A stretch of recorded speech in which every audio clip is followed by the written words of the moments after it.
Hello guys, welcome back to Movie Reviews. And today we're looking at not one but two films by David Cronenberg. And today we're looking at his first one, which obviously I think might be his second one, I would say, in his filmography, which is Rabid from 1977. This film's quite a nice, little small cult film. It is. It's one of those B-movie films that actually came at the time, really. It's also gone on to become quite well known, really, in sort of cult circles, really, along with maybe stuff like Shivers, Scanners to extent, and other things to his various filmographies, mainly to his 70s and 80s stuff, really, more so, really. And this one's interesting because I've always had an interesting thing about talk about this film because my mum introduced me to this film first and foremost, really. She showed me a trailer of it years ago and told me about the story about this woman who suffers a motorcycle accident, she gets experimented on, or actually goes to this sort of complex, this surgical complex, or whatever it is, and ends up, just having like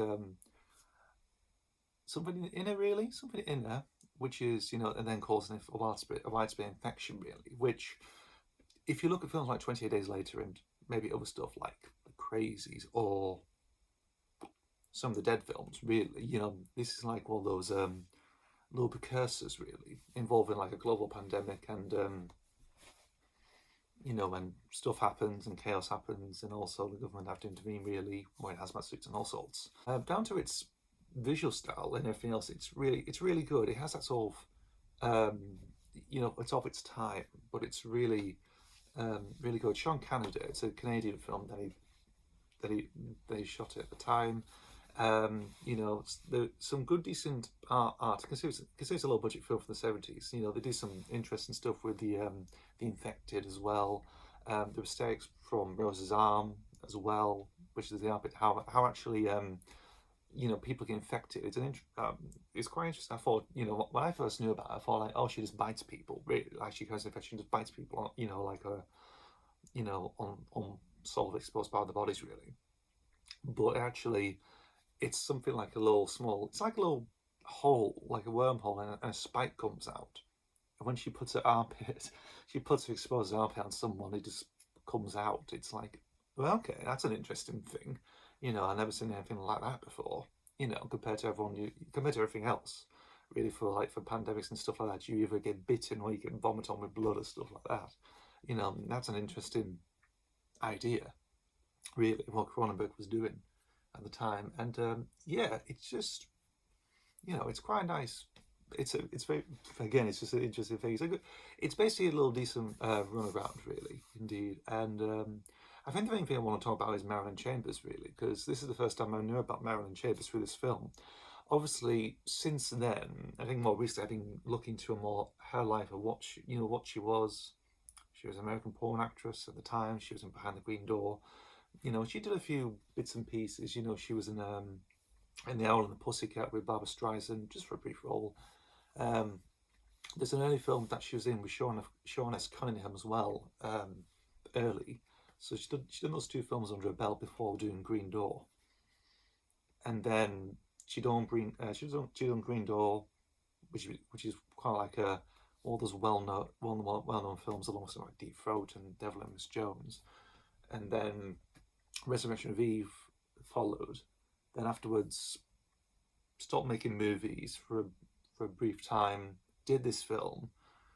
Did some, let's just say, some BDSM theatre stuff. She did. Then she went back to making pornographic movies for a time in the 80s. Really, I think the start of the 80s, or basically just. I think she just basically retired from there, sort of returned one last time in the late 90s, and then did some conventions, and she sadly passed away in 2009, she did. Indeed, so that's your brief bit of Marilyn Chambers for you on this channel. Okay. Interesting. I think she's really good, because this is her only major film role. Actually, there's the last one she did, which is Solitaire, which is like some small black and white indie film, which I actually watched recently. And I thought, okay, she's decent in that. She's only there for like a few brief scenes for as some police officer in a station. somewhere at the reception desk really. But yeah, she could. There were some ideas that she was do some more really. I was reading stuff about, she was approached and stuff like that, starring a few films really that never took it off the ground, maybe because they never took us too seriously really. I think there was one film that she sort of said that the producer said, oh, she's not, let's say more what's the word? Let's say slutty enough to be like a prostitute or somewhere, which the film was meant to be, because she was more wholesome, sort of American Girl type thing. Which obviously, it's one of those things you bring up, like, yeah, she's wholesome. If you look at her, she's like wholesome American Girl, very sort of like someone you just basically meet anywhere really, and you think like, whew, and see her doing that, it's like, okay, where we should look at, in terms of like, how people look at, prostitutes or else, they're sort of like, fishnets, hair, makeup, who look like they've done a bit of stuff in their time, really, obviously, and just live a bit of a rough life, really. Sometimes, I mean, that's depicted in various media. That is really, sometimes it isn't. Sometimes there's, there's some, what do you call it? There's obvious reasons. Like some of them could just be like suburban housewives, really. Indeed, who do that. You probably do that just to earn a bit of cash or get away from certain people, really. But it's, I thought she was pretty good. Thought she was really good in, in terms of a role. She captures some interesting stuff in some of those friendly moments when she's just like going around, taking on people, really, and it's a shame that she never did any more, really, apart from that solitaire indie film, could have been more actually, but I think she probably struggled a bit really because of her image, what she did beforehand. It's sort of like tainted her idea, sort of damaged her career slightly in a way. Yeah, she got work afterwards and done what I said before, really. Returning back to the things she did, she did 2 films, then she tried her hand at, doing Las Vegas acts and doing stuff like this, so it wasn't really working. Plus, she was married to Linda Lovelace's husband, Jock Trainer, at the time, so yeah, it could be something like that, really. I don't know, but she really wanted to break out, really, but it's a shame, really. But going back to Rabid itself, really good stuff, really good film. I say it's one of Cronenberg's better films, one of the films I remember actually, because there's other ones including like The Fly and Videodrome as well. Scanners is another one. I actually did review Scanners earlier on in the channel back in 2017 at the time. So yeah, it's one of those things. It's also worth talking about, really. I just enjoy it for what it is. It's a, having watched it, I thought like, yeah, this is it. This is really good. I still need to see Shivers at some point, really. Indeed. So there we go. I've got nothing to say, really. I'm just rambling because everyone's talked about Rabid beforehand, so check those out. It's just me just talking about my thoughts, really, on this channel. Really, just be positive, really. So that's Rabid from 1977. Now, next up it's another Cronenberg film.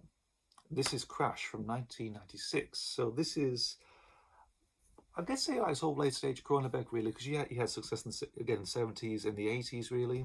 Obviously, when you come to the 90s, it's different because he's trying out different stuff, really, but he's also experimenting, adapting stuff as well. Interestingly, I mean, he did a remake of The Fly in '86.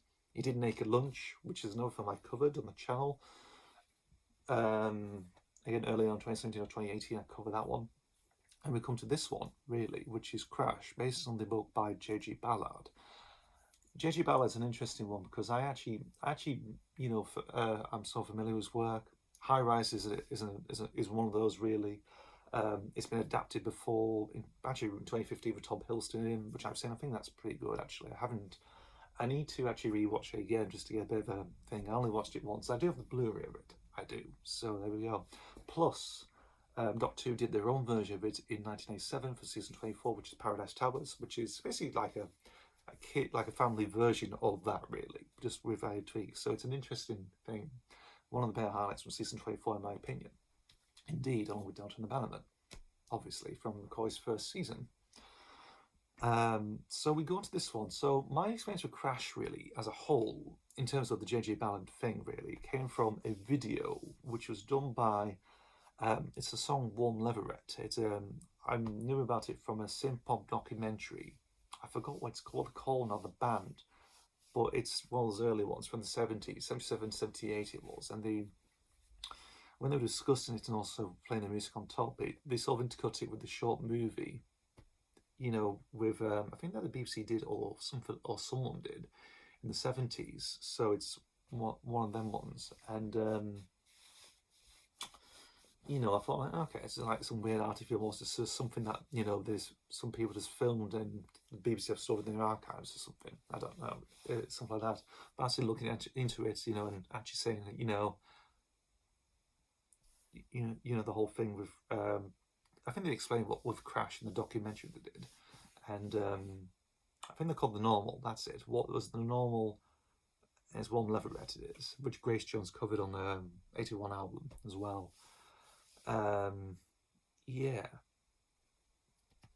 indeed. And it wasn't until quite a few years ago I watched this documentary on YouTube actually called Banned in the UK, which is like this 4-part Channel 4 thing about certain subjects, really. Stuff that was banned in the UK, like the video nasties were involved. Spasticus Autisticus by Enduring the Blockheads was on there. Alcopops, stuff like that with the Falklands.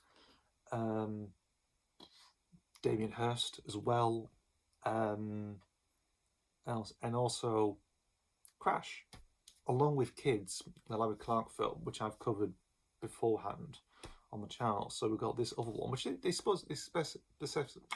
specifically chose different films they did, being 90s films really at the time. There's no Bad Lieutenant on this one. That'll be interesting. I don't know if I might see that film yet. I need to. So there was Kids, and then there was the remake of Crash on this one. So I was like, okay, so it's Cronenberg, but it's like really inventing the story in a way. Not to be confused with a film called Crash from the 2000s, which I thought, oh, okay, but this is from this one, so it's from 1996. This one, and it was banned in the UK. Obviously, I think quite a few cinemas banned it. They did, but some of them did show it. They did. Obviously, James Spader gets involved in this sort of weird underground sexual movement involving, people are being get sexually turned on by car crashes, either seeing them from a distance, or actually getting involved in one, really, and it evolves into that sort of thing, really. It's a film you need to really see for yourself, really, and the story of the crash itself, interestingly, looking at it, it's perfectly shot and everything else, and it's one of those films that you sort of like you go into. It's like you're not too sure about it, really. Indeed, where was Rabid or Rabid? It's like a similar type story. It's like it's a pandemic story, whatever it is. Infection goes around. This one is just it's like a movement, really. It's like involves a lot of sex and everything else. People with bionic limbs, of course, if they lost limbs, just that sort of thing. It did cause some major controversy with people that are disabled and about that, indeed, and sort of like it's sort of a weird depiction of them, really, in sort of like a eroticized way, really. So it's one of them ones. We've got Howard Shore in the score in this one, which Cronenberg collaborated on many, many times for his career, indeed. I'm not sure if he did Rabid. I'm not entirely sure. Maybe I'm right, maybe I'm wrong. Who knows? But it's one of those films, really, that it's you have to be in like in a weird mood to look into, really. There was some I think I've done that a few times. I've discussed films like that.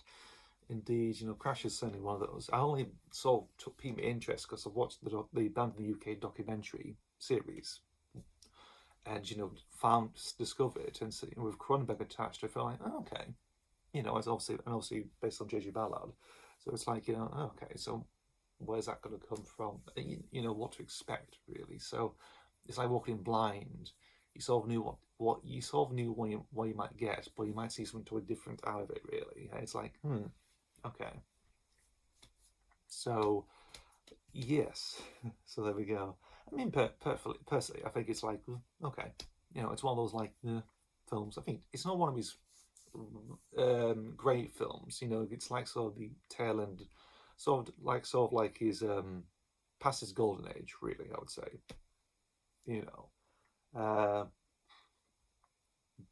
that's all I can say. Really, just briefly say about Crash from 1996. There we go. I do have the Blu-ray on it. I actually found the Blu-ray of it in HMV. I did. I still have it somewhere. Speaking of which, I do. Yeah, I got this maybe last year or 2 years ago. I did. Actually, I found it in HMV, believe it or not. So I do own the film on Blu-ray. There we go, guys. I'll be talking about Crash from 1996, but also Rabid from 1977 as well, part of a David Cronenberg double bill.